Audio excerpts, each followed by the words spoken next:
পুজোর 4টে দিন চলুন ঘুরে আসা যাক নয়াপুটে। পুজোর 4টে দিন বেড়ানোর কথা ভেবে যে সমস্ত ভ্রমণ পিপাসুরা দীঘা থেকে মন্দারমণি, শঙ্করপুর থেকে তাজপুর ঘুরে আসার কথা ভাবছেন, তারা ঘুরেই আসতে পারেন নয়াপুটে। নয়াপুট নিরিবিলি নতুনত্ব একটি জায়গা। এটি অবশ্য কিন্তু কোনো পর্যটন কেন্দ্র নয়, আবার বলা যেতে পারে এটি হচ্ছে নয়াপুট হাই স্কুল। আর দেখলে মনে হবে এটি পর্যটনের ভীষণ সুন্দর জায়গা। সুন্দর ধরনের পার্ক, সুন্দর পরিবেশ না দেখলে বুঝতেই পারবেন না। এই স্কুলটিও হতে পারে একটি ঘোরার জায়গা। এই স্কুলের প্রধান শিক্ষক বসন্ত কুমার ঘোড়াই জানান, মন্দারমণি যাওয়ার পথে আমার স্কুল দেখে যান আমার স্কুলের বিনোদনের জায়গা। তাই মন্দারমণি যাওয়ার পথে কিছুটা সময় কাটিয়ে নেওয়া যেতেই পারে নয়াপুট হাই স্কুলে। সবসময় পর্যটকদের জন্য খোলা থাকে এই স্কুলের দরজা।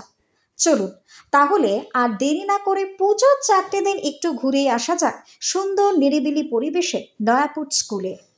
পূর্ব মেদিনীপুর থেকে अंशुमान पांडा रिपोर्ट, न्यूज बंग टाइम। फास्ट मूविंग वर्ल्ड में वही आगे है जिसके पास है स्पीड, जैसे मेघबाला ब्रॉडबैंड।